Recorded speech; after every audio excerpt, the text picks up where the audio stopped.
Living in my own world, didn't understand that anything can happen when you take a chance. I never believed in what I couldn't see. I never opened up my heart, to all the possibilities. That something has changed. Never felt this way. And right here tonight, yes, it could be the start of something new. It's High School Musical, coming up next on Least Important Things. Come on, move it, let's go! For the East High Wildcats, We are days away from our biggest game of the year. basketball is everything. Wildcats is ahead! You are so dedicated. But when their star player steps off the court Any last minute sign up? I'd like to audition, Miss Darbus. and onto center stage, I'll sing with her. We're soaring, flying. he'll show the entire school there's something to sing about. Is this some kind of joke? You're the team leader, not a singer. Did you ever think maybe I could be both? We're breaking free. soaring. Flying. Our team is coming apart because of your singing thing. High School Musical, a Disney Channel original movie. With the sweet life of Zach and Cody's Ashley Tisdale, Zac Efron, Vanessa Ann Hudgens, and Lucas Grabeel. High School Musical.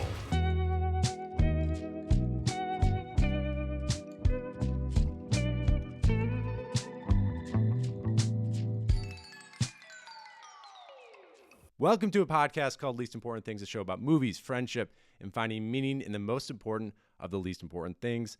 I'm your host, Luke Ferris. Yes, today's episode, we are going back 20 years, 2 decades to 2006 to rewatch and discuss a movie that defined a generation of Disney Channel kids. It's High School Musical. Joining me today to talk about HSM are two Wildcats who were there at the beginning. Returning to the show, Eliza McInnis, welcome. Hey, Luke. Good to be back. Let's bring the energy up, please. That was just, it's not. Sorry, It's I have not- to get my head in the game. I have to get my head in the game. Jeez. That was way too, we gotta, with feeling. I gotta get my head in the Get your head game, in- Luke. Get your head in the game. We also have a longtime friend, but her first appearance on this iteration of podcasting, she's been on different iterations, but on this podcast, Least Important Things, Kloey Ramey, welcome to the show. Oh, I feel like I need to do some like vocal warm-ups, Yes. but I'm a little intimidated. I don't think I could do better than Sharpay. They're tough to beat. I mean, they run the drama club and they run the theater. I mean, they are. I don't know if anybody else is a part of the drama club. Do you guys know? I think they might be the only members. No, I think it's self-funded by the Evans parents. Yes, which we find out, yes, in the sequel. Yes, and yes, I big do deal. have to say the lyrics at the beginning, I think they're even more powerful as spoken word. That's what I thought. I thought, let's strip back the music. Let's strip back the teenage angst, and let's just read the lyricism. And I think it hits. So I appreciate you you backing me up on the way I interpreted the music and how it changed me.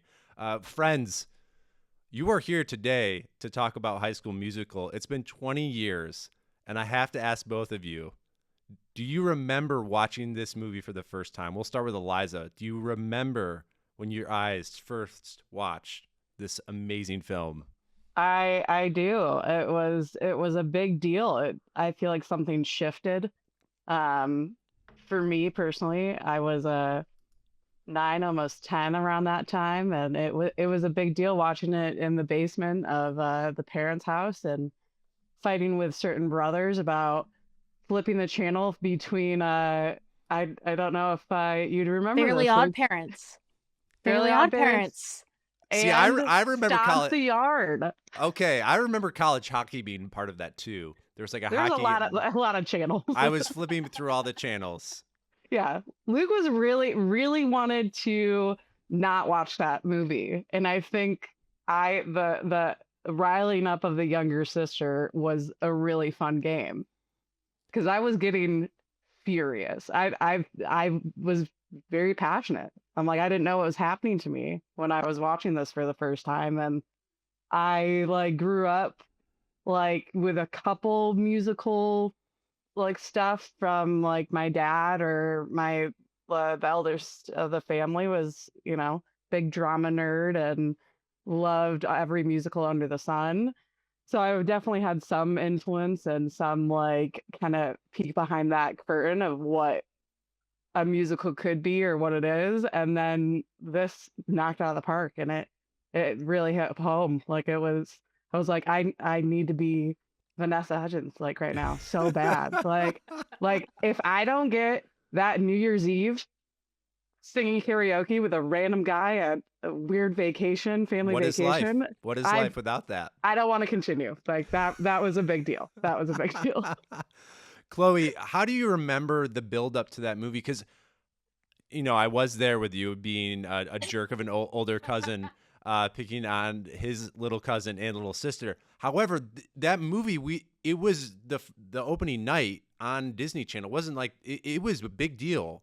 Do you remember the build up to it? This is a core memory, and I tell people about this actually because the three of us were together, and another friend of the show, Justin Felton, was there That's too. right. Shout out. There Shout we go. out. We were at the Forest Hills house. We were on like those white pleather couches that your parents had for forever. And I remember it being such a big deal because I think we missed the first showing, but like Disney Channel would have two different channels, and like the second one would show everything like 2 hours later. And I distinctly remember Eliza and I having to ask permission to stay up past our bedtime to watch this movie. Like that's how pivotal it was to see Zac Efron's gigantic mouth sing, and not even his own voice, but we'll get to that. It was so huge. And then I just remember never being more upset with you and Justin for wanting to watch like dumb cartoons because history was happening and you were getting in the way of it. We were wrong. Yeah. I'll admit that. You were on I'll the admit wrong that. side of history there, big bro. We definitely were. And I apologize, but I also the reason why we're doing this is there's part of me that wants to share with the listeners and viewers, which there's no surprise, is that there is a lot of straight and gay men out there of all shapes and sizes that love this movie. There's a lot of straight men who like this movie who don't admit this franchise, who are unwilling to admit it. So I think this is an opportunity for you out there, the straight, white, middle-aged millennial men. Yeah, they need something. They need okay. something to hold on to. You don't have much. It's okay. Join us. Yeah, We're going to celebrate this movie. Space. It's this safe. is a safe space for you to come out and tell us how you feel about High School Musical. We're going to celebrate this movie, and we're going to have a blast today. Okay, before we get into the discussion, and let me tell you, there's a lot to discuss on this 20th anniversary. Before we dive in, whether it's your first time here, you're a friend of the show, like these two friends, thanks for being here. Please remember to subscribe wherever you get your podcasts and connect with us on social media. You can find those links in the show note. We have a Patreon where you can become a free member to receive email alerts when a new episode is released and a bunch of exclusive content. And for the same price as a ticket to a High School Musical, you can become a friend of the show and get a Least Important Thing sticker, a handwritten note from me, and more special surprises to come. Supporting the show helps us cover the cost of our production tools and make more episodes like this one. As a reminder, and my two guests today might be interested in this, and I think it fits well with tonight's theme. If we hit 40 members, paid or free, so you can be a free member, get email alerts, or you can be paid, help us support the show on Patreon, then my good friend Mike Wynn will do a Twilight rewatch episode with his beautiful bride and my wife. So please subscribe on Patreon because you want that Twilight discussion. Another film that has aged well, and that one that I've come around to and admitted how much I love. So I know you two would be thrilled to hear us talk about Twilight. Yes, for three hours. It'll be a 3-hour rewatch. episode. It's a yearly rewatch. When Hoa season comes along, you must. Most importantly, this is an indie podcast, and the best way you can support the show is by recommending it to someone. So please, the next time you're waiting to audition for the Winter Musicale or at a high school basketball game, small talking, please recommend Least Important Things. All right, friends, every rewatch episode, we have an advertiser, and I only support the advertisers on the show that I really believe in. So I'm not going to have anything on the show unless it's a business, an organization that I am fully endorse. Today's episode of this is brought to you by IronicT-shirts.com. IronicT-shirts.com. Are you a high school jock that's also the class clown, but likes to wear clothing that makes jokes for you? visit ironictshirts.com and we'll produce any pun-related or ironic t-shirt designs safe for G-rated television. Use promo code CHAD at checkout to receive 10% off. ironictshirts.com. I did wear my ironic t-shirt. It says sneaky athletic. I actually had an ironic t-shirt. That's perfect. I am who I am. Yes, I'm from this generation. I remember being jealous of those ironic t-shirts. What did you guys have a favorite out of all the ironic t-shirts? I know for the second movie, it was there was like a poll for Disney Channel viewers, and you could help decide what Chad's t-shirts would be, which was a really big deal at the time. Because I know one is like, I majored in vacation. I think it's what he's wearing in the opening number of the second movie. That's a great one. I think he's got a classic like, don't read this. Yes. Yeah, they're rough. They're not my favorite part about Chad. They're kind of a character unto itself. It's just like it's a running bit. I don't know if does it go into 3? Is he still doing it in the third movie? Yeah, I'm sure it is. Not as much. It's not as much. The second one, it's like the equivalent to Ryan's hats. Yeah. He only had those graphic tees sophomore year of high school. Yeah. It ran out. Shout out to Chad. We'll talk about him later and his friends, the entire cast. All right, our next segment is imagine. Now, this is going to be pretty unique for the show because this was a technically straight to television movie. It was on Disney Channel. But you would have this opportunity. We're calling this the back of the DVD section of the show. So imagine we didn't have that experience where we watched this movie the day it came out. Imagine you are in Blockbuster with your parents and maybe you saw it, but you only saw snippets of it and you're walking down the aisle and boom, there you see it, High School Musical DVD. And you're like, I got to see what this is all about. And you flip it on the back. Here's what you would read. The all-new smash hit Disney Channel original movie everyone is talking about is now available for the first time ever on DVD with never-before-seen bonus features that will rock your house. Troy, the popular captain of the basketball team, and Gabriella, the brainy and beautiful member of the academic club, break all the rules of East High society when they secretly audition for the leads in the school musicale. As they reach for the stars, I'm going to say musicale throughout the entire episode, by the way, just to let you know. As they reach for the stars and follow their dreams, everyone learns about acceptance, teamwork, and being yourself. And it's also set to fun tunes and very cool dance moves. That is the back of the DVD. Very cool dance moves. Very cool. You guys are hooked. Yeah. That's a pretty good one. We've had a lot of fun descriptions. That's pretty fun. I need that DVD right now. Before streaming was a thing, you had to have the DVD of High School Musical 2 because it was the only one with the Huma Huma Nuka Nuka song. Oh, yeah, it was extra for Disney Channel because it was too long. So if you wanted that particular bit of cultural appropriation, you needed to get the DVD. Yeah. Chloe and I watched that a lot, and we really liked it with the box TV. Like, I think I remember hearing that. Yeah, it's terrifying. Some interesting choices by those siblings. They tend to have cultural appropriation music. Anyways, but overall it's aged well. But those numbers. Just a couple. Yeah. Couple numbers that you're like, a little bit cringe. A little cringe. You're white, so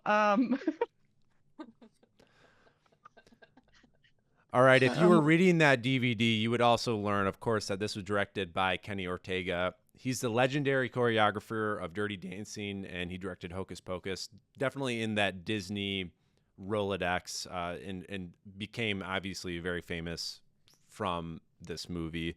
It's starring, we've already mentioned some of them already, Zac Efron, Vanessa Hudgens, Ashley Tisdale. and Hudgens. Anne. Thank you. It was different for this movie. Thank you. Anne. Lucas, is it Grabeel? Do you guys know? It's Graybeal. Graybeal, thank you. I have experts, lovers not experts typically, but I do have experts on the show today. Corbin Bleu and Monique Coleman, who was 26 when she made this movie. Yeah. Big deal. Something else that didn't age well is in interviews since then. She's explained that she had to inform Disney how to work with her hair type and like how to work with black hair. And that she had to do like a lot of the education on that. So not the best, but they finally figure out her hair in like the third movie. Yeah, Yeah. that's true. Yeah. Yeah, her hair. That's why she's always wearing the weird bandana, which ended up being like a huge trend. So Yeah, well, she said that was like her input because the like wigs or like the weaves that they would use on her were so like poorly done that she was the one that was like, I need something else.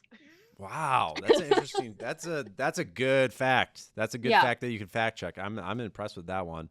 Yeah. All right. you know a lot of lore.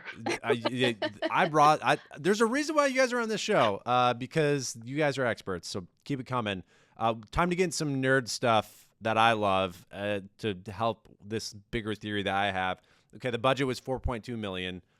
That's a lot of money to a lot of people, but that's pretty cheap for a movie. This is a TV movie. It became, of course, the most successful film Disney Channel original movie ever produced, followed by some other films in this era. We don't know exactly what the numbers were, but that Friday night that we watched this, 7.7 million viewers. It was the biggest opening night of any Disney Channel original movie. The follow-up to that would be Cheetah Girls 2 Yeah. with 8.3. And that was in the same year. So we're talking peak Disney Channel original movie where they're bringing in these type of numbers for television, which were absurd. Yeah. And then we get to High School Musical 2, 7.2 million viewers for a TV movie. It's Yeah. pretty impressive. I mean, for the first one, it was like you didn't really know what you were gonna get. Like I remember watching like the trailers or like, you know, a lot of the ads that would come up on Disney Channel. But like I don't think I could register what to expect. So like when the second one came out and everyone knew what Right. you were gonna get, it was huge. There was like there's gonna be a cameo from a Disney star in this movie. So like you guys remember that? Yeah. Again, we're talking a lot about the second one. I'm so sorry, but that Hey. it's a big deal. And I think the other interesting thing is none of the actors besides Ashley Tisdale, she was already on Sweet Life of Zack and Cody. So she was already established as like someone in the Disney like hemisphere. I don't think anyone else was really in the Disney bubble enough to be known and like, oh yeah, I want to watch this movie that they're in. Right. Yeah, definitely not marketed. They couldn't market it. Everyone else is pretty fresh and new. But they did market this first movie. I felt like there was a lot of hype, and I think the name has something to do with that, which we'll talk about. In fact, you can fact check. But I love looking at the numbers because I would argue I think High School Musical might be Disney's most successful property, considering how much they invested at the beginning. I know the Avatar movies and the Marvel movies, like that's not. I know we're talking about big numbers. But I think about what they invested into this property, $4.2 million in an original story for their TV channel. It's amazing. Well, and the butterfly crazy. effect that like Olivia Rodrigo would not exist in the same way that she does now if it was not for these movies. Like that's pretty crazy. Yeah. Yeah. I mean, to have their reboot follow-up or legacy series Yeah. to spawn even bigger stars than the original cast. I think that goes to show the power of this quote unquote brand, not to sound too businessy. Yeah. I mean, even if you think about like, I mean, even before Olivia, it would be like the Jonas Brothers would not be as big as they were, probably because people wouldn't have cared as much. And then they got to be in Camp Rock and they got to afford to do Camp Rock. Yeah. And all this huge, now like kind of epic franchises for Disney Channel, like all kind of started with, there was Cheetah Girls beforehand, but it was, I think, very specific viewers where High School Musical was like the whole family was watching this. Like Right. the parents, the brothers and the best friends, like everyone's watching it, where Cheetah Girls were mainly for like the young girls. Speaking of like middle-aged white straight guys that need a movie, my dad loved these movies because they had basketball, they had musical Right. numbers, and they were rated G and had reasonable morals. My dad took me on a date to go see the third movie. That's who went to go Wow. see it with me. I didn't go with a girlfriend. I went with my dad because he wanted to go see it. That's amazing. So That's so cool. yeah, really, it's what's that called? Like a 4-quadrant movie. It's Right. You're right. Exactly. Yeah. Look at you dropping the 4 quads here on least It was important the original things. Barbie. Yeah. That's what we it's got. just- We got some it's for pros on the everybody. episode. We typically have slop guests, and we got the pros today. No, I know too much about this franchise. Well, let's see if you can fact check the facts that I've found.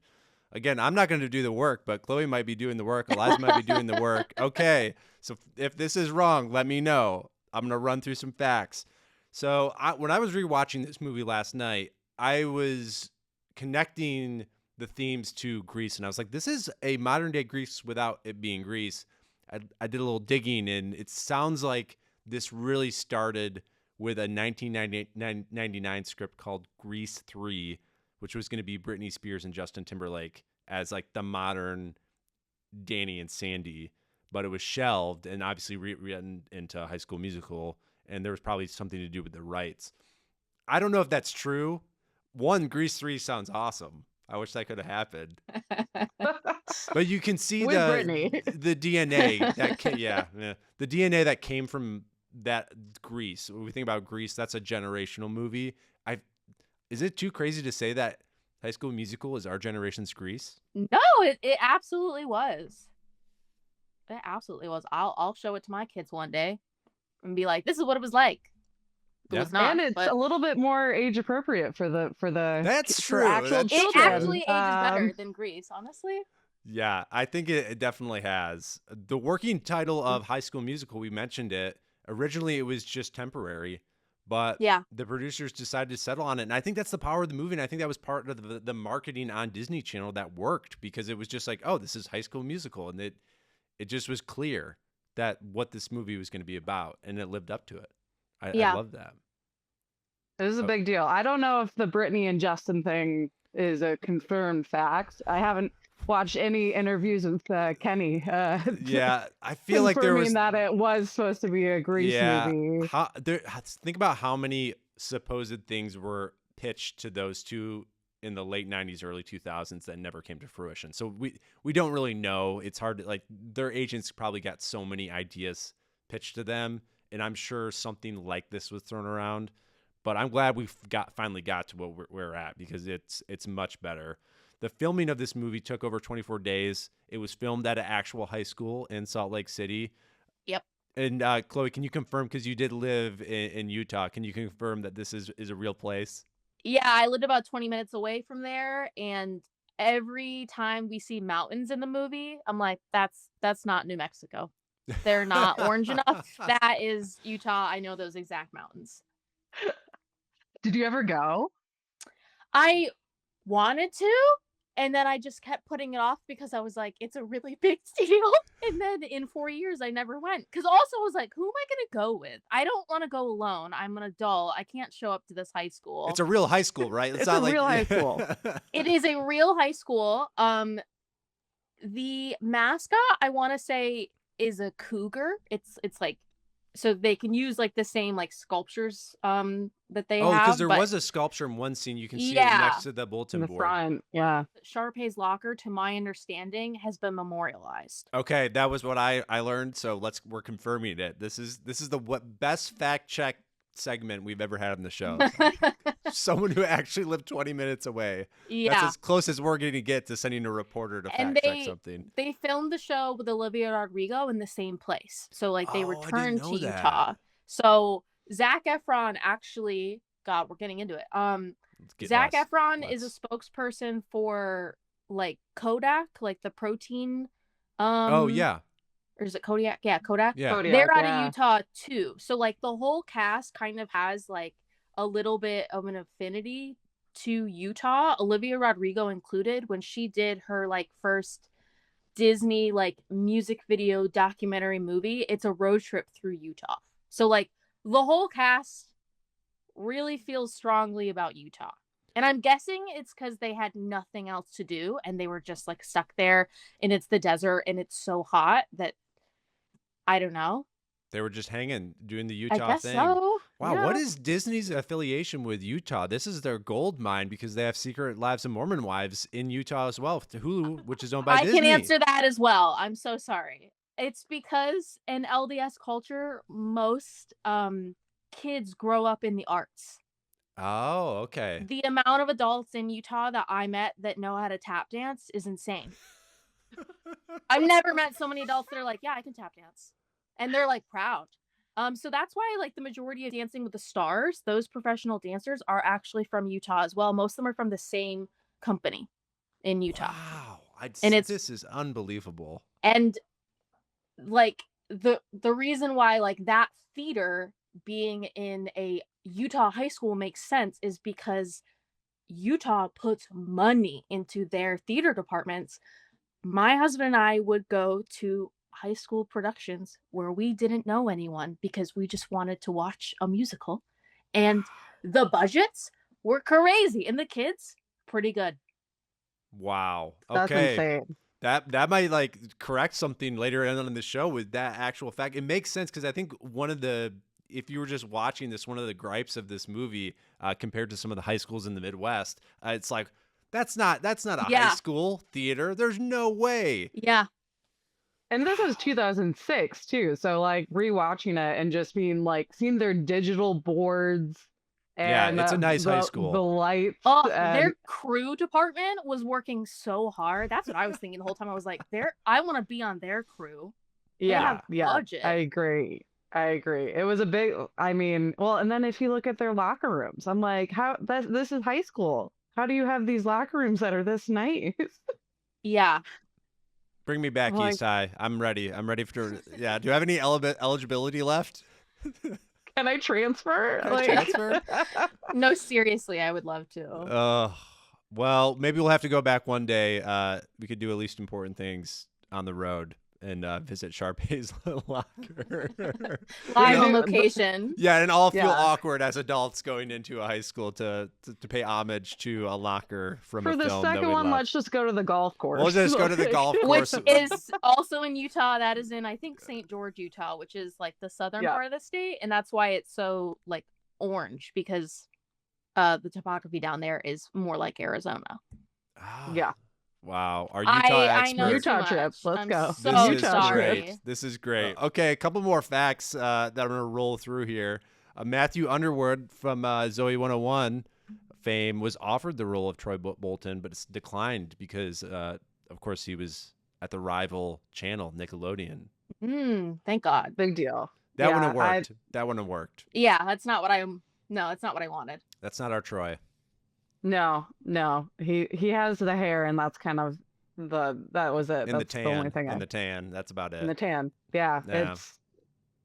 It wasn't right. Zach was the greatest choice you could probably ever have, and streamlined to the top right there. I'm like, bop to the top. Bopping to the top. Wow. Speaking of Zach, so I didn't know this. Last night, Audrey and I were watching it. Friend of the show, Audrey. She was like, "Is that Zac Efron's singing voice?" And I was like, "I think it is because he sings a cappella on the porch." No. Most of the first film, a different actor was doing his vocals and the music. Drew Seeley, baby. Yeah. Drew It makes Seeley. it hard to watch. Wow, I didn't catch that. Shout out to Audrey, she caught it. And apparently from these notes that my research is because his register was too low. But in the second movie, they may have changed some of the music to better suit him. So the idea is that they wrote the music first. They like Zach, but he couldn't hit those notes. And then, is that correct? I always heard it was because his voice wasn't good enough, but then he took like vocal training in between the first and the second, and then he landed Hairspray shortly after. But I would also believe what you said, but it does make the first one my least favorite to go back and rewatch because it's jarring to hear Drew Seeley's voice come out of baby blue-eyed Zach. I agree. It's not Troy. Yeah, it's probably one of the parts of the movie that probably hasn't aged well with that context. It's a little jolting to see there's him. too many lip syncing drama out there in the real world. So I think that was always hard, but it's when the first song started something new, like his first couple like Yeah. lyrics in it, that's Zach. And then you like if Oh. you know Zach's voice as well as Chloe and I do. If you have Intimately. if you have rewatched Hairspray, High School Musical 2, High School Musical 3, Greatest Showman, if you have rewatched those probably more than you see your own husband, then that you know Zach's voice inside and out. So I Yeah. think that was the hardest part, was that big, again, that rewatching it, because I was like, Drew Seeley better get out of him. Like, I don't like I'm no hate to Drew Seeley, like great voice. He was in started with another Cinderella movie with Selena Gomez. I don't know if anybody remembers that one. Okay. But that was was Drew Seeley. Remember that. So it's not like, I always thought that was an interesting choice, because it's like, okay, it's like, so this guy is an actor and Yeah, he had the all chops. this He had the stuff. chops to do It's that. not like they Yeah. found just like a random choir kid off the street. session. Yeah, like a session recorder. Exactly. So I always thought that was interesting, and that Drew Seeley was also already a Disney, and maybe that was why, because he was already on Disney's payroll. Yeah, just slide him in. I don't know if Drew Seeley would be a believable little jock though, and maybe that's part of it, because I do think that I think Troy's role is somewhat complex, because like he Yes. has to be a believable little basketball boy, or Hoops. I never caught this before. They Hoops. call him Hoops in all Yeah. 3 movies. Yeah.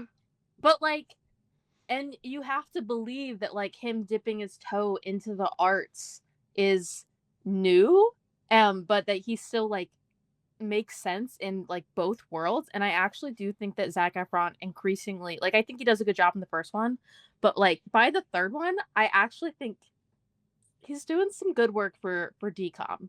Yes, I agree. I think this Zach is believable as a basketball player. He's short, Yeah. but you could get he has Yeah. a good shot. He seems pretty athletic, and Zac Efron I think is pretty athletic. So I agree with that point. You definitely believe he's a baller. Maybe not like the best player, but he Yeah. definitely is a baller. That's for sure.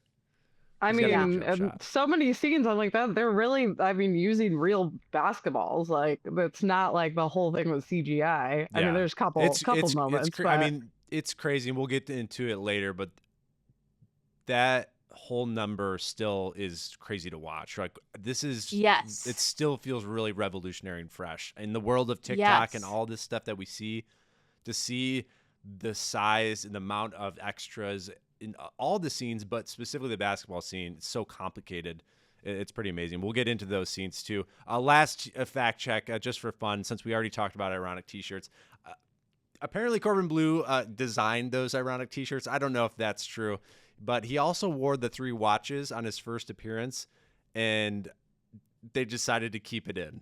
Which the 3 watch thing I never got. I noticed it last night. I was like, why is he wearing 3 watches? And it's great. It's thank you 2006.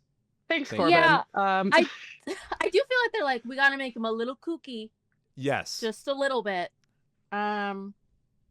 he's definitely a Yeah.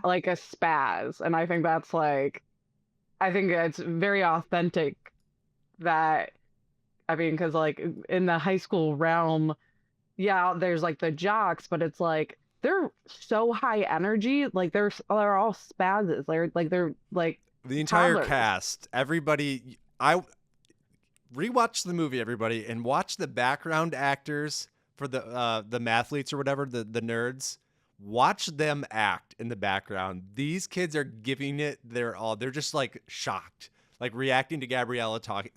God bless I'm them. telling you, it's Utah kids that they got as extras, and these kids were like, I will bring the most to this background performance. It makes sense. There's so much like energy in this movie. Like just Yeah. starting, I was like, everybody is acting in this Yeah. movie. Everybody is Everybody's working on so stage. hard. They are working so hard. And it's high school. It's supposed to be. There is supposed to be a youthful energy, but whoa, people walking off the bus and walking in high school, in my high school at least, no one was that excited to be there. Everyone was so excited to be on this set of High School Musical. But thank you, Kloey. You're connecting some of the dots because I was like, what is going on here? These extras are so extra in a great way. It's endearing. It's endearing. Truly. Well, friends, we've already gotten into overall thoughts, OTs, but what was your reaction just feeling rewatching this, coming back to it? Eliza, I want to start with you. How long had it been since you'd rewatched this movie? So I mean, and Chloe said it. The second one I think is one of the most rewatchable. So I rewatched that like last year. So that was like memeable might be the most memeable one. Might be the most memeable. But the first one, it has probably been a good like 5 years. I think, again, the power of this movie is anybody in the correct age range knows how important that is. And I think another, like being a Disney Channel kid or Nickelodeon kid, either one, this movie was still so impactful that I talked to like, some of my friends were all in our, mid to late or early we're aged. To frame it, I was 13. You guys were 9 years old when this movie came out. I don't think we said the ages up top. So that like right firm at the end, the second half of the millennial generation. Yeah. It was made for us. It was made for our age group. Yes. Even me. Yeah. The closeted fans. A straight white male. The straight white male. You matter too. We matter. We need musicals as well. We like musicals. It's okay. Arguably, maybe the most. Maybe the most. It's very healing, Luke. This will heal our society if more people admitted that they love High School Musical. Yes. But that's the big impact of it. It's like talking to my like friends and coworkers, and like a lot of them are like part of the LGBTQ plus community, and this was like huge for everybody, especially for that community. And I think anybody's kind of background coming to watch this movie and it's about breaking the status quo. Yeah. I think it was which is very rebellious in the sense of high school, because you want to be the popular one, or you want to not care and be like part of the rebels. Like you want to have like a place you feel like you're at home. And that's part of the craziness of those ages. But now I'm being able to like talk to so many friends of mine and them saying like I remember watching it and being like, oh yeah, I'm gay, like watching this movie. Yeah. Like, and bebeing like, oh, this is like, I mean, there was no openly gay characters in this film yet. It's that's the thing is it is now confirmed. It is now confirmed that Ryan is gay. But it's the Disney Channel. It's right on the edge. Like they're not saying anything, but it's very obvious. The people who made this movie, that was the message about inclusion. People finding a place to express themselves, no matter where you came from. And it's funny because I think Disney didn't know what they had or they did. I think Disney's since then has kind of corporatized culture and values in a negative way. That's a bigger topic. I need a PhD for that one. But that's why I think there's something pure about this movie, because it's right on the cusp of how Disney is more of the business machine. Like this came out of something that they probably like the executives weren't really thinking about, and it changed people's lives. In the same vein and of the same time period, I don't think Cheetah Girls could come out now on Disney. If you go back, Cheetah Girls was way ahead of its time in terms of like encouraging diversity. There's a whole song about it. Like at least one. That I'm like, that's like looking back, crazy work for the early 2000s for Disney. I don't think that they would be like brave enough to do that now. And if they did, it would be like a really peeled back cheesy version of that. So yeah, like watching a movie where like the straight white male is like dipping his toe into the arts, and like it's okay, like he's nervous about it, but like in the end his friends are like, that's really cool. And in the end of all the movies, spoiler, he picks both, and like that's totally cool. Pretty revolutionary. It is coming from high school related non-musical or musical movies, Yeah. even in the early 2000s, like if you watch high school musicals or high school movies just before this era, different tone. I know this was a Disney Channel original movie, Yeah. but a very, very different type of tone. Some fun ones to rewatch, but rewatching them, it's a very different experience. Like Yeah. John Tucker Must Die. Mean Girls is Oh, right yeah. around here too. Like think about Mean Yeah. Girls. Talk about a sliding door moment. Mean Girls, High School Musical, where there's kind of this guy calling out, shots are taken. There's Yeah. I don't know, something was changing here. I mean, I'm not, we don't get super political in this show, but it's 2 years before Obama gets elected. There is definitely a sliding doors moment here coming out of the 90s, early 2000s. And I think this is a piece of media that captures that, where it's saying a lot, but not saying it outright.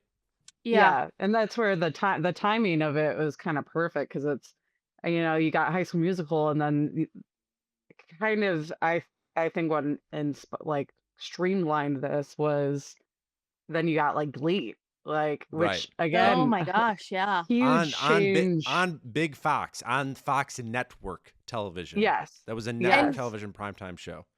Glee is simultaneously so progressive and so offensive, which is the art of Glee, that Yes. it just rides that line and kisses both sides unapologetically. But yeah, that's crazy to like place those within a similar timeline. Yeah. Well, it's like Glee was the PG-13 version of High School Musical. Yeah.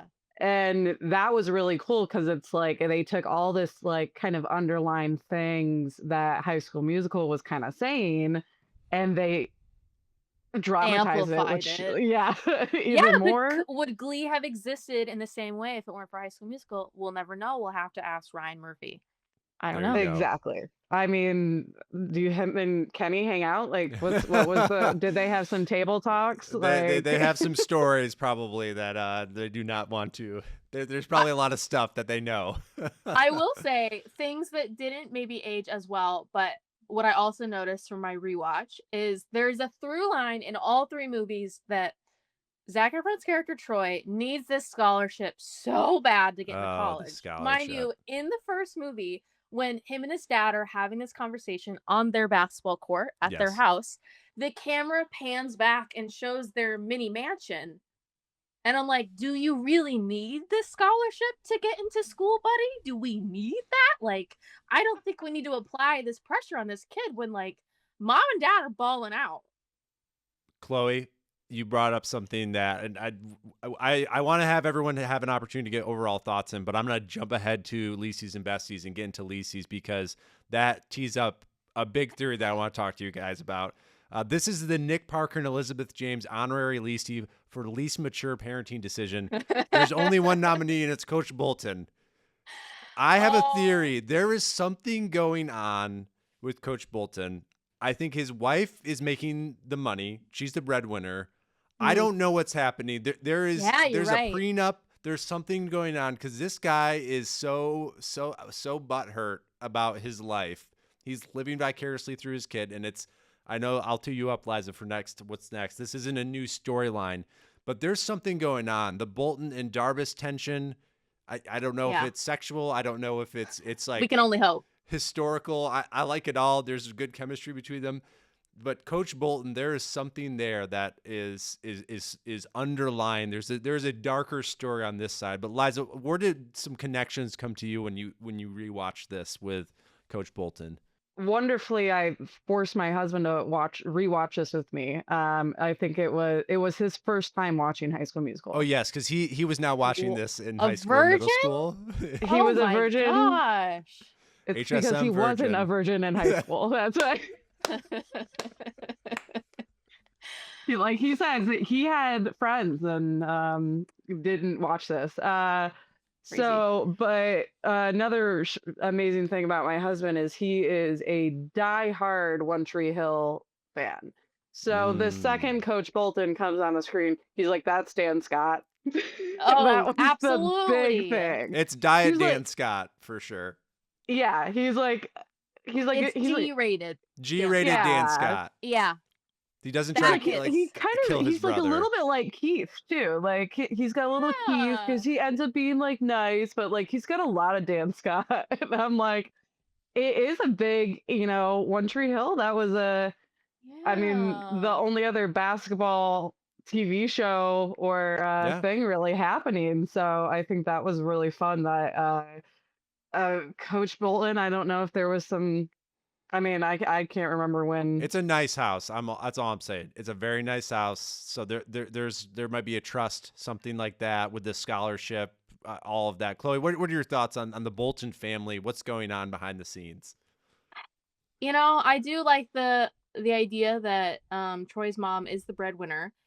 She is always doing the domestic things. She's always grocery shopping. She's always coming back from grocery shopping and asking the men, like, please carry in some bags. Because the basketball team is just always over. In their big house. And their ginormous kitchen. They have one child. Yeah, and we do get confirmation that Troy's dad played basketball at U of A, and that's why he wants Troy University to go of play. Albuquerque. Yeah, that's why he wants Troy to play there so badly. But yeah, I think the question I'm going to leave this podcast with is, what does Troy's mom do? Because clearly she's rolling it down. She's making great money. Yeah, it's in New Mexico. I was going to say it's in Utah. Is she like an early Adobe employee executive? But this is New Mexico. I don't know what the industries are in New Mexico. No. She's a sales director. Too. I think she's a sales Is she director. selling drugs? I don't know. What is she getting into? To the high school kids. That's why Chad needs 3 watches, apparently, because he can't. He's tripping. Yeah, I don't know. But that continues all through movies. It's just like, gotta get this scholarship. Hope I can make it to college. And I will say, just as a kid, I was like, I'm stressed about that too. But as an adult, I'm like, I think your parents could maybe help you out. They'll help you out. If you need to take out a student loan, like, we can figure it out. But like, I think it'll be okay. Okay, I think I got it. They are house poor. This is 2006. Oh, okay. This is right before the crash. They are house the poor. years. It's Yeah. They are their mortgage is insane. They are super house poor. The crash is coming. And the Bolton family, there's some I guess that might be true if they're living off a high school basketball coach salary. There's something there with the crash as well. Yeah.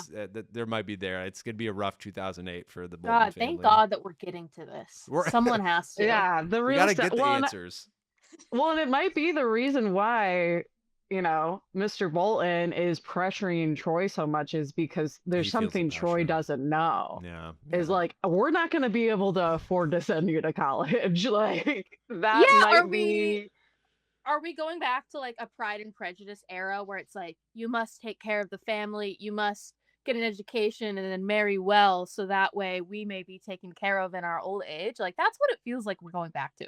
There's something there. Yeah, I like a little Pride and Prejudice in here. It's good. Well, thank you for going down that least important things rabbit hole. My pleasure. Because is really bothering me rewatching it. I want an investigative journalist podcast all about the Bolton family and what's going on behind the scenes. That sounds great.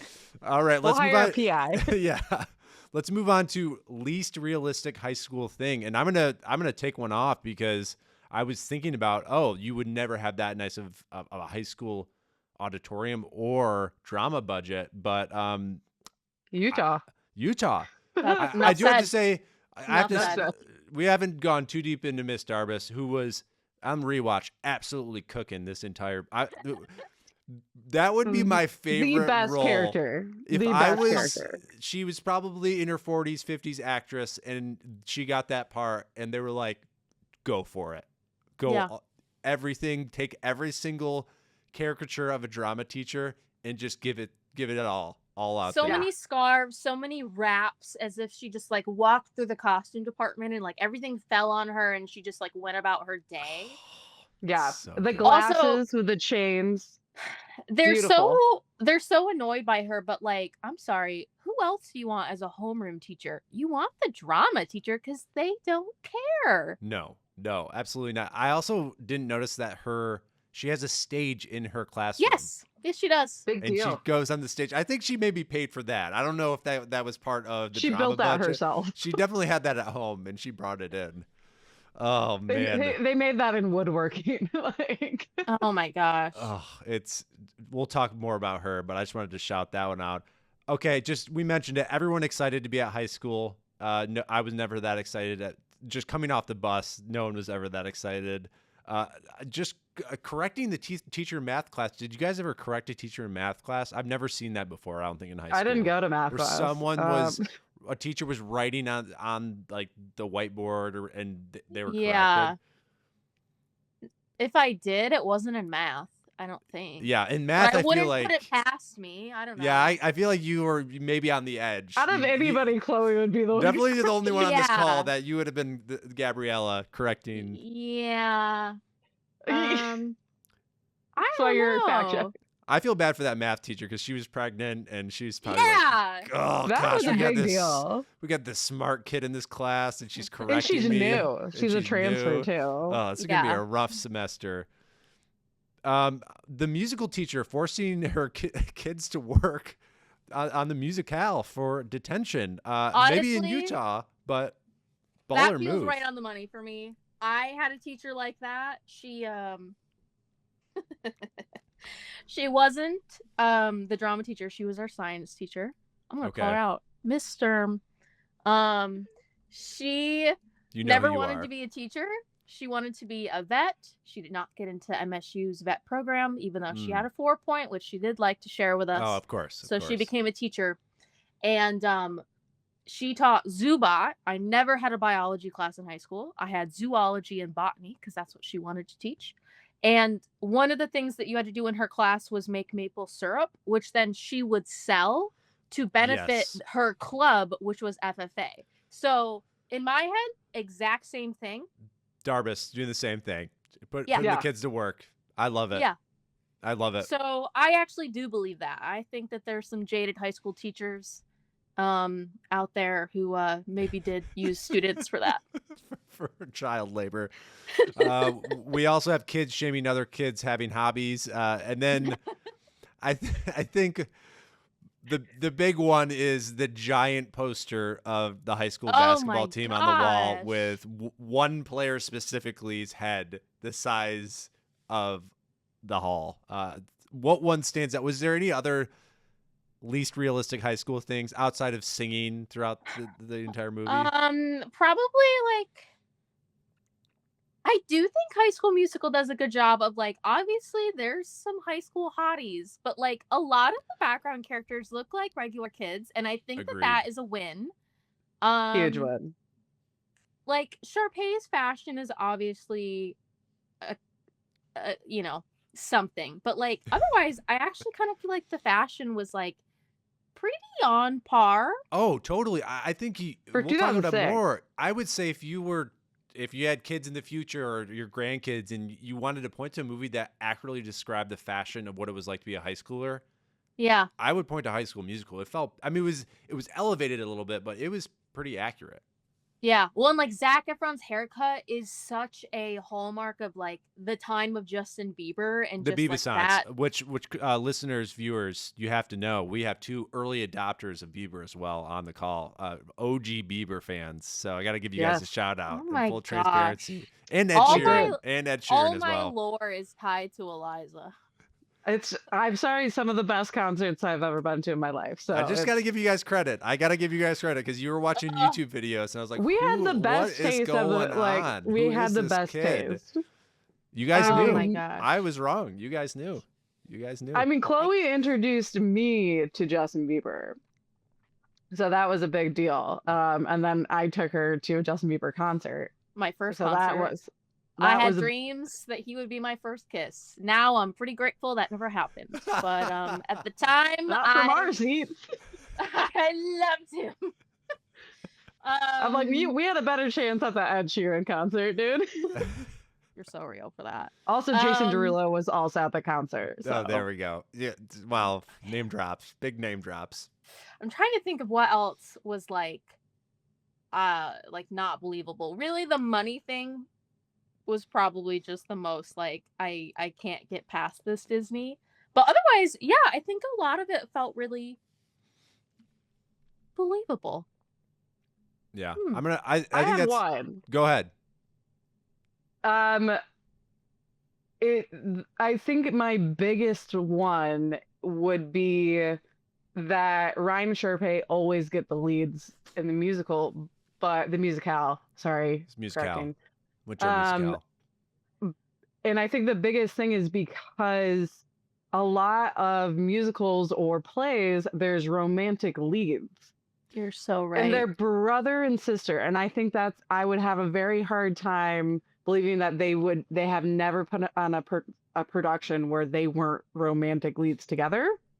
Yeah, I mean, I think that's going back to the Nick Parker and Elizabeth James honorary least for the least mature parenting decision, which we find out in the sequels. The parenting of those siblings, but again, guys, let's think about this. Game of Thrones, a couple years away. I mean, it is, and there's This movie is predicting a lot of the pop culture stuff coming. But Ryan's gay, so it's like I think that's the biggest thing is like.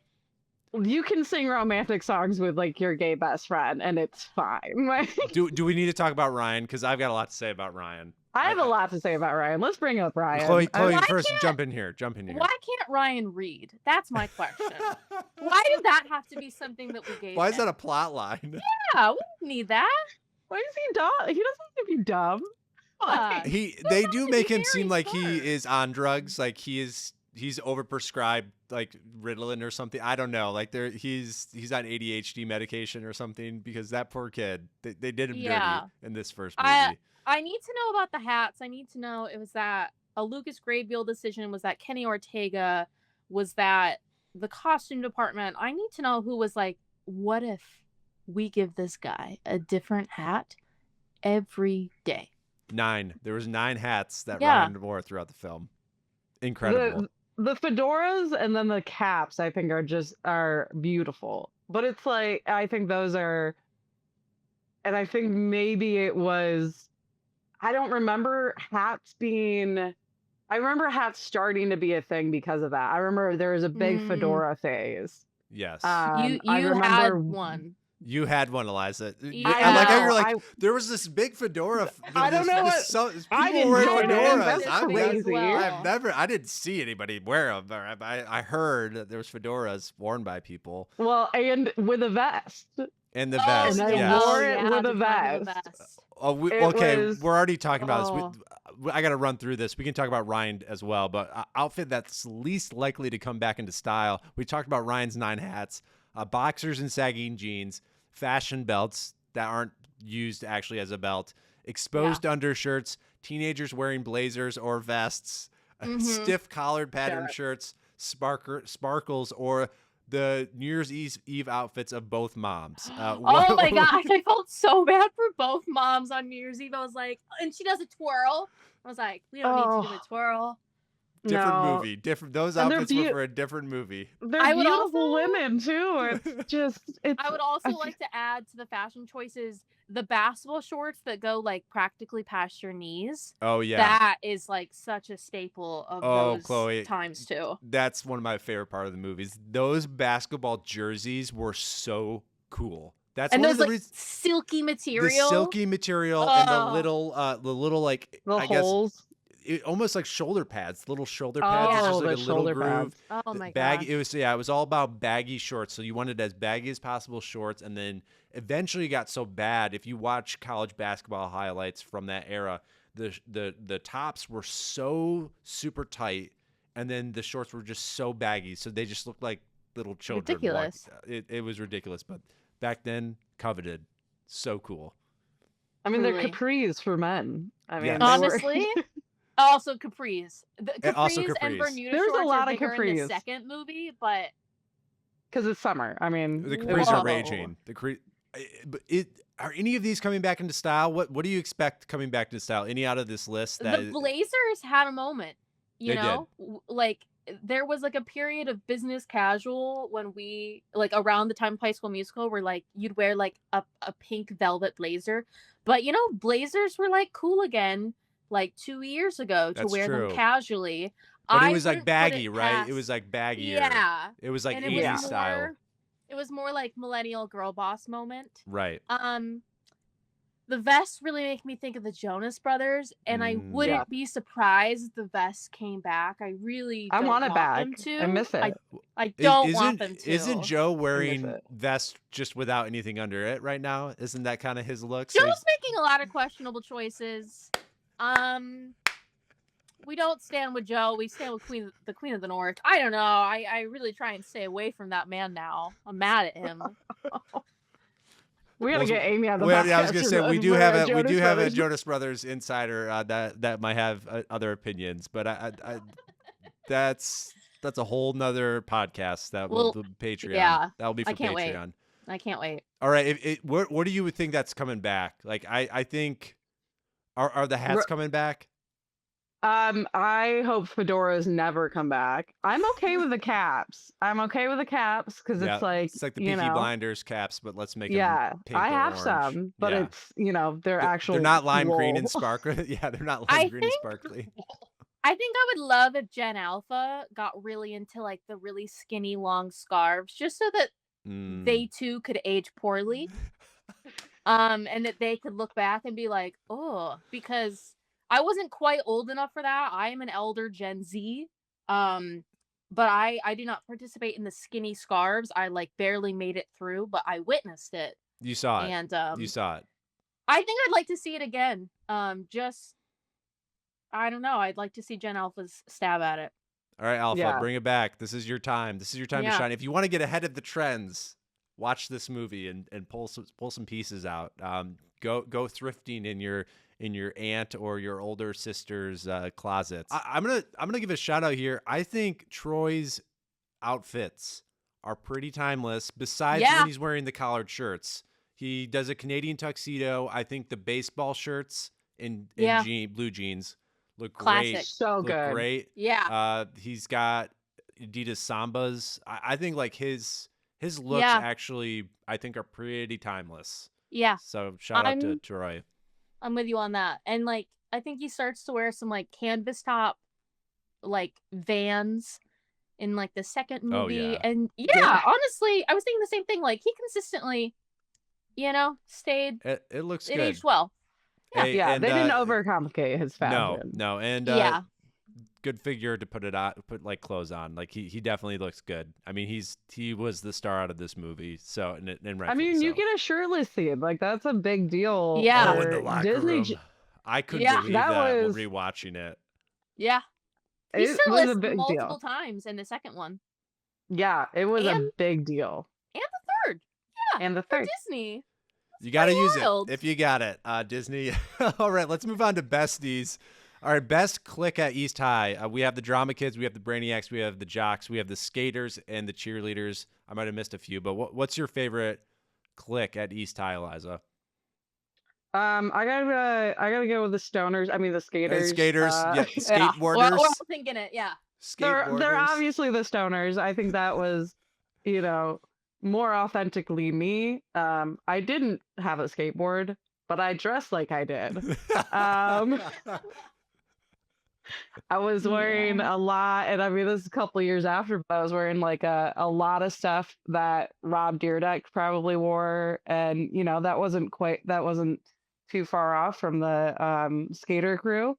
I think that was a really, really big part. I didn't actually fit into that clique, but if you're at East High, you would definitely be there at that table. I would definitely be there. Yeah. It would be. They kind of know what's going on, but like they have no clue anybody's singing around them. Like that would be. Chloe, what about you? What table are you sitting at I East think High? we all know. I think I would have been besties with Martha. At the nerd table. Yes. I probably also would have been concerned about her desire to pop it and lock it. I probably would have been like, I don't know. She loves if you can do hip-hop. that. I love hip hop, guys. She loves it. Maybe I would have shamed her for that and told her to get back to her studying. I don't know, but yeah, that probably would have been my table. Yes. For me, it's probably a mixture of jocks or I'm behind the camera, so I'm with the broadcast journalism kids. They were not featured in this film. I did not feel seen. Yeah, you didn't get to see the crew of the drama. Yeah, Actually, that's who I want to Where's hang out crew? with. Yeah, I where's wanna the be with crew kids? Yeah, that's probably closer where I am. They're working on their lunch break. Maybe like that. there is no crew. It's just kids in detention. There is one child who is takes a Yeah. photo and is kind of Yeah. around. I guess he's like the freshman. Yeah. It's It's for the Darbus. newspaper, the school newspaper. I thought so, but he's like running errands for Darbus a little bit, so I don't know what's going on there. I He's think a he's just TA. Yeah. Okay, speaking of like crew getting left out though, someone who didn't get left out that I feel like we have to talk about is Kelsey. Of and course. I think Kelsey is so interesting because like I love that Troy immediately has respect for her as the playmaker. yes. And like I think really easily she could have been a caricature because we get like a lot of like shy artists in teen movies that like take off their glasses and let down their ponytail and they're beautiful. But like I actually don't feel like she falls into that stereotype. And I feel like she continuously as a character gets like celebrated through all three movies. She gets more confidence, she gets to go to Juilliard at the end, but like I like that we take a moment for like this high school composer. A lot of moments actually. And I Oh, think as yeah. a character, she's great. I had her in best 2006 thing was just Kelsey's look in general. I just love Great. her look. It's also hilarious when Sharpay's like, "Oh, I've had 20 school plays. And is this your first time composing?" And I was like, "Well, she's composing an entire high school play. I think that's a pretty big deal." Like, Yeah. Huge deal. I always liked Also- Kelsey. She was always my out of like I thought she was the cutest and the coolest. Like watching this movie as a 13-year-old. I was like, Yeah. she's the cool one. And Yeah. speaking of members of the LGBTQ plus community, Kelsey's bi. Okay, she's bi. Yeah. Yeah. That's yeah. it. That's all. Yeah. That's all there My is. to it. girl. That's all. My girl. I think there's no made me argument feel there. okay. Jason is a great side character. One of the best parts about this movie. Jason, just watch Jason if you're rewatching this movie because he's great. He gets some of the best lines and the best laughs. Yeah. But they're so mean to him. Like he like that's my thing is like doesn't even at the end I think they're still mean to like continuously mean to Jason. Well, in the third Because movie, he's nice. in the third movie, when they're all talking about what they're gonna do after graduation, his line is just like Miss Darbus is like, "You graduated," and he's like, "Awesome!" Like that is enough for Jason. I respect that. Be I like respect Jason. it a lot. Be like Jason Jason. knows who he is. He's not you know. trying to be someone bigger or better than he is. He's just riding the middle ground. He's just like, I'm gonna take Yeah. it low. Good for you know. Jason. And he's so nice. Like Yeah. so nice. Yeah, he's the kid who doesn't go to college but has like a construction business and is making like 7 figures when he's 28 and like, Yeah. is the catch. Like at the high school reunion coming back, like he's the most successful one. He still has hair. Like And still has hair. Yeah, Yeah.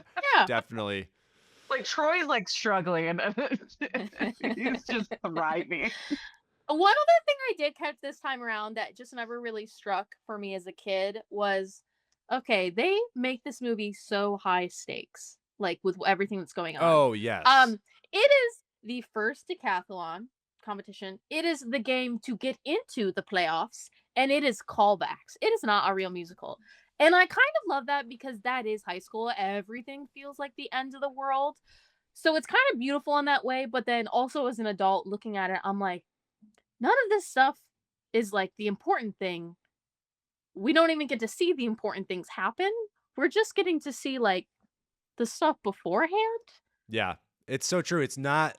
We don't even really know what the musicale is about. We don't really understand. We just are pulling it together. What do you guys think the musical's like theme was? We have no What? plot. We have It's no called plot idea. Twinkle Town. Yeah, it's called Twinkle Town.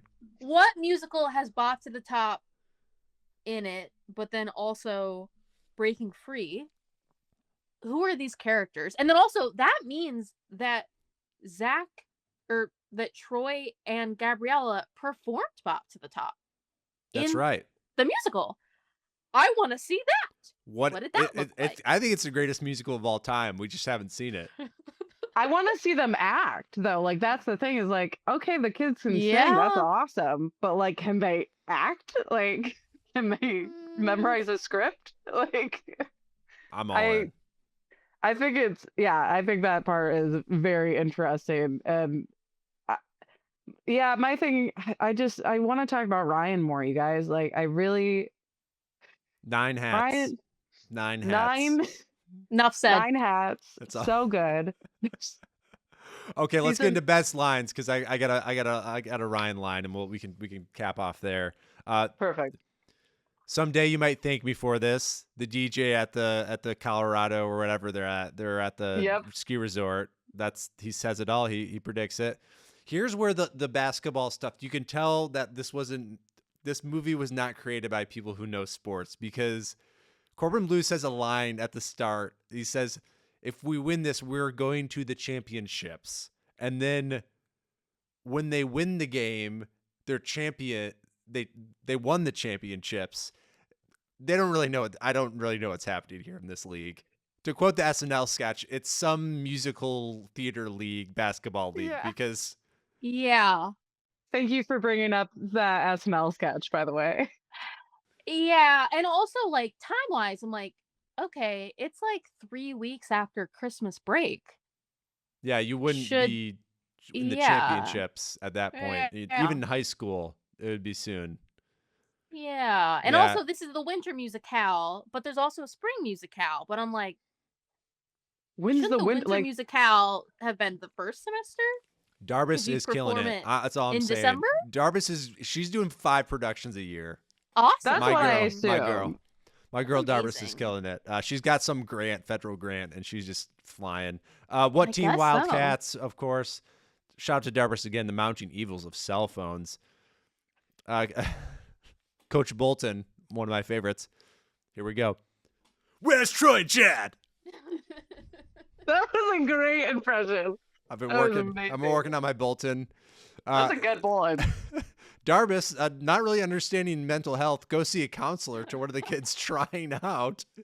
Which we haven't talked about the montage of people Oh my gosh. going out, yeah. but a great montage. It's up there. I mean, talk That about inspired influences. Pitch Pitch Perfect. Perfect. Pitch yeah. Perfect. I mean, absolutely. this movie is a Pandora's box of millennial influences. Oh my Oh god. Yes.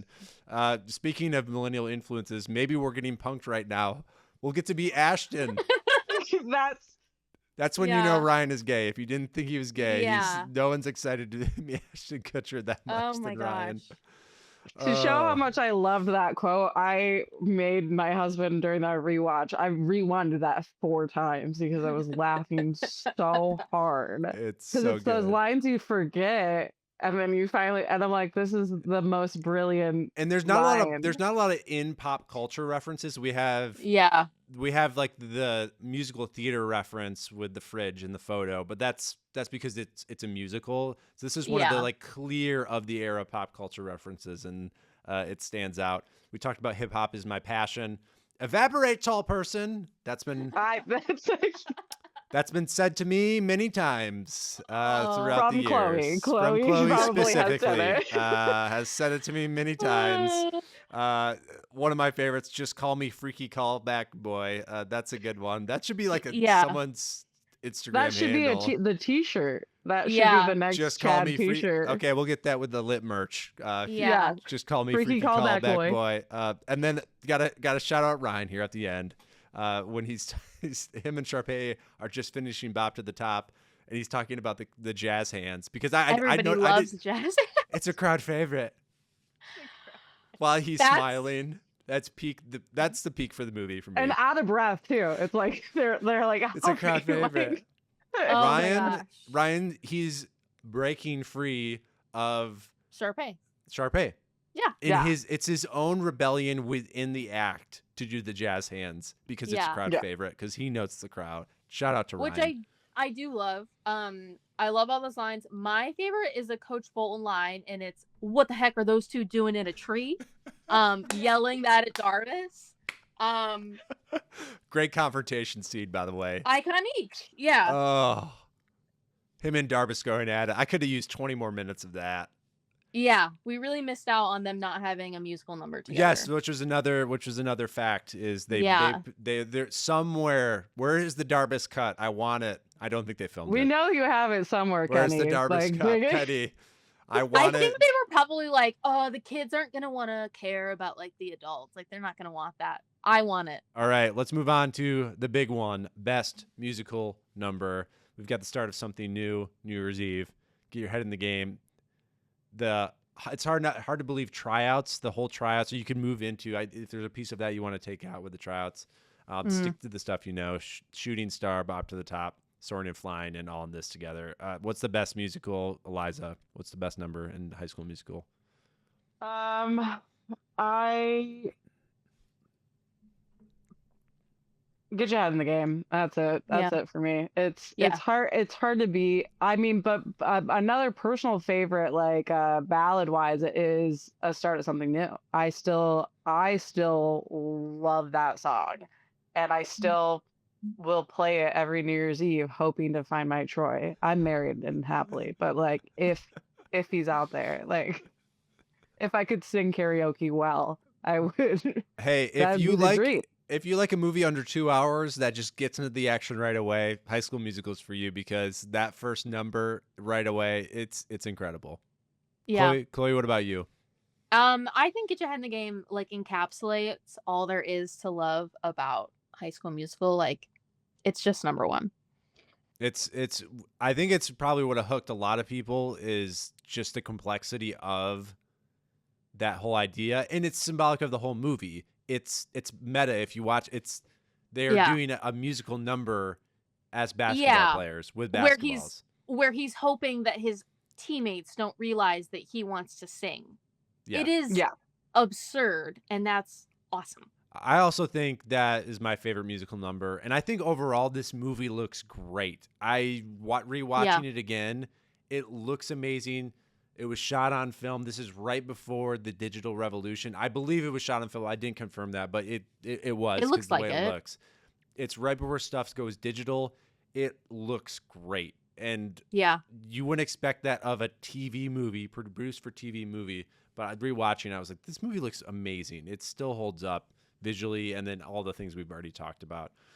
And like continuity between edits or like between shots, I feel like I was trying to like find flaws, and for a TV movie, I feel like it was quite strong. All right, friends, let's move on to our final segment of the show, ratings, meanings, and what's next. I don't know if you both are on Letterboxd, but how would you rate this movie? And you can do it any way you want it. We usually do it 1 out of 5 stars, but let's open it up. This is nostalgic. It can be 1 out of 5 basketballs, 1 out of 10 musicals. Just give me your gut check nostalgic rating for this movie. Personally, I would give it like a 4-star. And the reason why is if it wasn't for Drew Seeley ruining Baby Zach's voice, biggest thing is the rewatchability is not as strong as the following two in this trilogy. But I do believe it set the tone to create a very big universe for high school storytelling.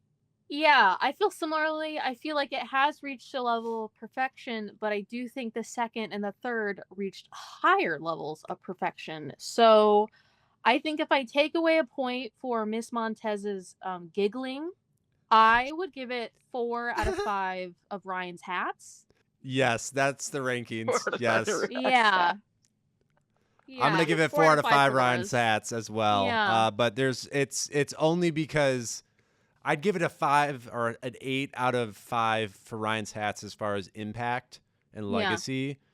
Yeah. 20 years later, rewatching this and seeing and just talking with both of you, all the threads, and really this being a sliding doors moment for a lot of content of our generation is really cool, because obviously we're having fun talking about it, but it really was. It was such a big deal. I was talking to Audrey about it. This was the coolest thing. Yeah. As a kid. And being in our ages, this was it. Everything was cool about this movie and liking this movie, and I think that's a pretty good legacy. I don't know about both of you. Last question: what does this movie mean to you? Start with Kloey. Like the word that comes to my mind is wholesome, just because like of how much my dad genuinely loved it. And And like going to see the third movie with my dad, I don't remember another movie that I went alone with just my dad to go see in theaters. Um, and yeah, I think it really is like the Grease of our generation, but wholesome and yeah, like nothing but fond memories. Also just to touch on legacy, one of my friends from high school still has and proudly uses her Troy Bolton hairbrush. So that thing's Incredible. 20 That's years old. incredible. Amazing. I didn't even Yeah. know there was a Troy Bolton hairbrush, Yeah. and now I want one. She is a mother, she is an adult, and that's what she uses every day. A Troy Bolton hairbrush. Incredible. Eliza, what does this movie mean to you? I think it would be acceptance. It's like I got to kind of, over the years, like look back and see like, oh, what kind of movies or TV shows did I watch that helped me accept myself later on in life? And this is a big one. And I think it was definitely like really, really big kind of start for like the accepting like people in the LGBTQ plus community. I thought that was very, very cool to see, even if it's not crazy obvious. They're making it about like clicks and interests. But rewatching it now, I'm like, oh, I see what, the director did without it being too loud for the time. And I thought that was something that's really, really cool. And having all my friends in the community like talk to me about how important that was the first stepping stone to so much content that now has really helped us grow. So I think it's definitely like more impactful than I realized when I was 9 years old. Like The start of something new, you might say. Yes. it was the start of something new. Absolutely. This movie means to me a lot. Most importantly, that both Kloey and Eliza, 20 years ago, on a Friday night, on those weird couches, watching TV, you were right. We should be watching this. Do not change the channel, because this movie is a moment in time for our generation. It will live on way beyond whatever else I wanted to watch. So this is an opportunity to say thank you. You were both right. And thank you for being on the show. Well, I've been waiting 20 years to hear that, Luke. Thank you very much. Time heals all. Pleasure.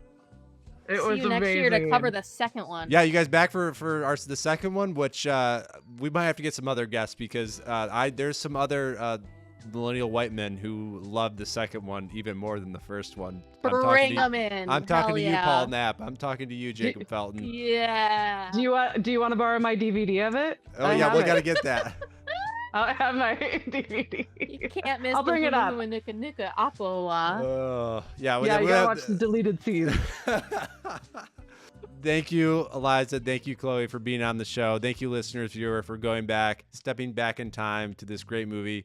We'll talk to you next time, and hopefully you'll both be back on for High School Musical 2. Absolutely. Thanks for having Sounds us, great. Luke.